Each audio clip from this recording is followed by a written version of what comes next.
Player ratings then, Everton 2, Rotherham 1 in the FA Cup.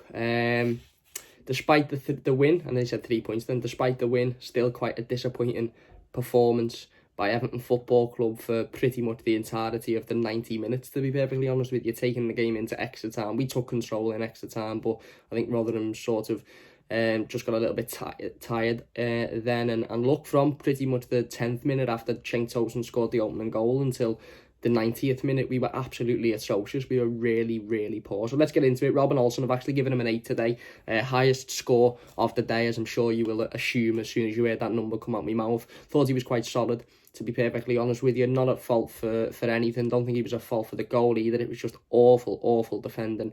Made a couple of really good saves in the first half. Okay, you could say there were shots that were hit right at him, but he still was in the way, and he still put his body in the way and made sure that Rotherham, couldn't break the deadlock earlier on than they did. And I just thought he was really solid today. Again, consistent performance, didn't really put a foot wrong, and therefore he's getting an 8 for me. Luca Dean have given him a 5. I think he struggled. You could really tell that it was his first game back from injury.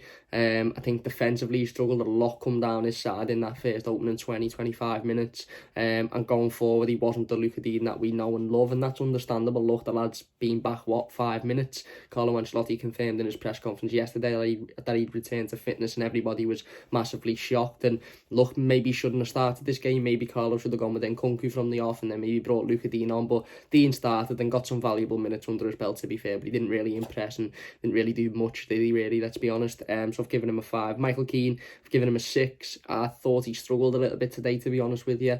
Certainly when Rotherham were playing the ball, through the midfield quite easily and getting into good areas. I think we allowed them to get too many shots on target. We allowed them to comfortably walk into our box and create chances and win corners and win opportunities. And I don't think it was Michael Keane's greatest day. He wasn't absolutely awful, but I just think he was a little bit below average, certainly for the expectation that we that we put on Michael Keane now week in, week out with his performances in the Premier League. I just don't think he matched that today. Ben Godfrey at centre-back, I've given him a 6.5, slightly better than Michael Keane, I think. Did get caught out on a couple of occasions, but on the ball he was very solid for pretty much the entirety of the game. Brought it out well a couple of times, but again was part of that defensive partnership that just looked a little bit confused, and ultimately allowed Rotherham to get through and create as many chances as they did, and have whatever it was, 10 shots, 5 on target in the first half. Seamus Coleman, I've given him a 5.5. I think he was slightly better than Luca Dean, but still not great. Defensively, he was okay. On the ball, he was okay. But the big problem I have with Seamus Coleman is he just doesn't have any energy anymore. And when you've got a right back, and when you're playing, football with a forward-thinking left back, and you've got Seamus Coleman on the other side, he just doesn't get up and down the pitch as much as we're used to ultimately, and that's not his fault. Look, he's a lot older than he was 5 years ago, and he's obviously had a couple of really big injuries. So I'm not necessarily putting the blame on Seamus Coleman for not bursting up and down the line constantly, but I just think you're starting to notice it a lot more now when he's picking the ball up and he's a little bit hesitant to get forward. He did go forward on a couple of occasions.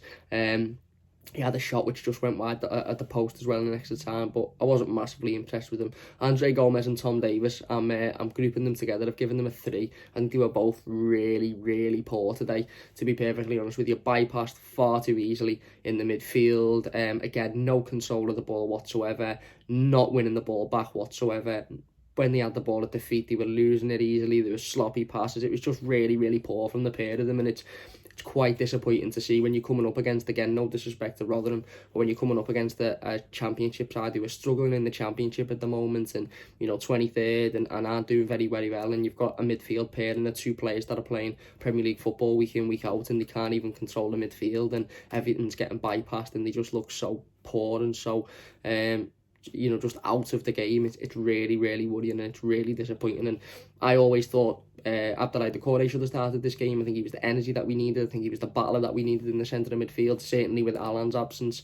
But he didn't. He decided to rest him, which is understandable. But ultimately, Abdoulaye Doucouré had to come on towards the end of the game and win it for us. So there you go. I've given both Andre Gomez and Tom Davis a 3. I don't know how Andre Gomez stayed on for as long as he did. Again, very tidy footballer, but the issue I have with Everton at the moment, and I didn't say it in the instant match reaction, but the issue I have at Everton at the moment is we've got too many luxury players, if that's what you want to call them. You'd look at Andre Gomez and you'd say, okay, you're a luxury player. You'd look at James Rodriguez and you'd say you're a luxury player. You look at Gylfi Sigurdsson and you say you're a luxury player. Now, when you've got somebody like James Rodriguez who proved today that with absolutely, no expectation whatsoever, nothing around him, he can turn something into, a chance, a goal, which is what he did in extra time today. Ultimately, he picked the ball up in the centre of that midfield and one cutting-edge pass, put Abdoulaye Doucouré one-on-one with the goalkeeper, completely just ruined 4 or 5 Rotherham players out the game and just put Abdoulaye Doucouré one-on-one, and he scored from that. So you can afford to have somebody like James Rodriguez as a luxury player who's got the ability that James has,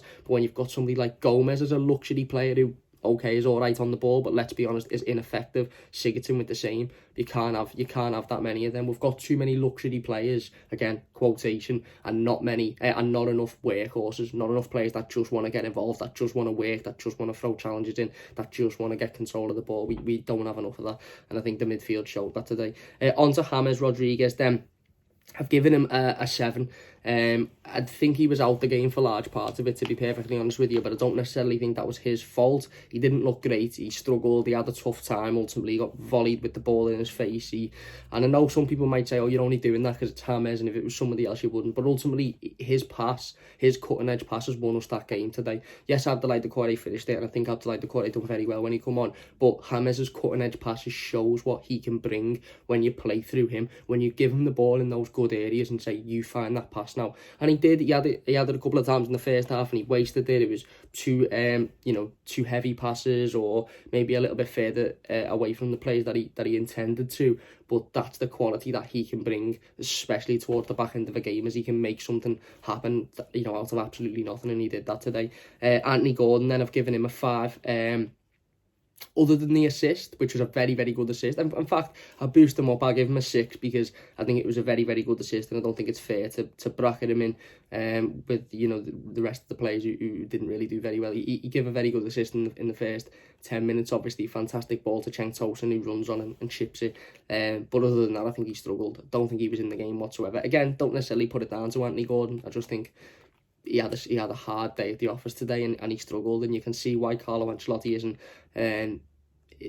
quick to put him on in Premier League games, or quick to bring him on with the thought that he could change the game, because he still has got a lot of work to do. He's still got a lot of time to improve, and I think Anthony Gordon's a fantastic player. He showed that with the assist today. It's a brilliant turn on the ball, and it's a fantastically weighted pass, but for the remainder of the game, he just didn't do enough for me. Alex Iwobi, I've given him a 5. Again, run at the defenders a couple of times, picked the ball up and made himself a little bit of a nuisance, but overall not enough today. Just didn't do enough whatsoever. So one, even noticing he was on the pitch for large parts of the game, to be perfectly honest with you. Obviously he's come back from injury and he's been playing very well recently and playing with a lot of confidence, but today he was just poor. He was just poor for me. And then Cenk Tosun, listen, I've given Cenk Tosun a 7. Now there's been a lot of talk about Cenk Tosun, certainly after the game, because of the celebration that he did after the second goal, which ultimately was disallowed by VAR. I don't want to talk too much about it because I don't know anything about that situation. I've seen some people say it's a fascist symbol. I've seen some people say that it's just the national symbol of Turkey that's being taken out of context by these horrible groups of people. So I don't want to talk too much about it. I'm sure Cenk Tosun and the football club will come out and clarify that situation in due time. But on his performance alone, he done okay, didn't he? Scored a really, really good goal in the first 10 minutes, brilliant chip, and then scored a goal in the back end of the game, which should have counted for me because it wasn't offside. But everything in between, I forgot he was even on the pitch in the second half, to be honest with you. I really, really did. I forgot he was on the pitch. The commentator said his name and I thought, is Cenk Tosun still on this pitch? But again, you could say it's the same argument as Dominic Calvert-Lewin for the last couple of weeks, as he's not really had the service to do anything with the ball. So you can't really say one thing for Dom and another thing for Cenk Tosun. The reality of the situation is that he hasn't got a future at Everton Football Club, and he's nowhere near good enough to play week in, week out in the Premier League, so therefore we need to move him on. But he scored a decent goal, and he was involved in, well, obviously he scored another goal, but it was ruled out by VAR, so there you go, I've given him a 7. Onto the bench then, 5 substitutions Carlo Ancelotti made. Abdoulaye Doucouré, I've given him a 7.5. I think he changed the game. I think he should have been on 45 minutes before he was brought on. Again, started to control the midfield, acted like that presence in midfield, was bringing the ball up, was moving it out, was using his body well, and ultimately scored the winning goal. It's a fantastic ball by James, like we said before, but it's a really, really clever finish by Abdoulaye Doucouré. and I think he done well when he come on, to be honest with you. Niles Nkunku, have given him a 7. Look, Niles Nkunku for me should be coming on in every Premier League game. This lad, not necessarily coming on as a left back, because obviously we've got Luka Dean back to fitness now. I've got Ben Godfrey, who's been preferred there over the last couple of weeks or so. But Niles Nkunku is very, very, very good at running at players and putting the ball into the box. He showed that again today. And for all you can say, oh, he's only done it against lower league opposition in the cup competitions, he hasn't had the chance to do it in the Premier League. I now want to see Niles Nkunku coming off the bench in the Premier League now over Anthony Gordon. And that's not anything really against Anthony Gordon. That's just me saying I want to see what Niles Nkunku can do against tired legs in the last 20 minutes in a Premier League game. Because every time he's played for Everton so far, he showed that he can run at defenders and he can put in really good balls into the box. His service into the box is absolutely exceptional, and it was again today. He was on the pitch for 5 minutes and he very nearly created the goal. You know, Bernard hits the post from it, and then Seamus Coleman puts wide, which is very unlucky. So, really, really impressed by Niles Nkunku today. I thought he'd done well, given the circumstances. Yerry Mina, I've given him a 7. Thought he just shored everything up a little bit. Didn't have to do a massive amount. Obviously, went down with a head injury.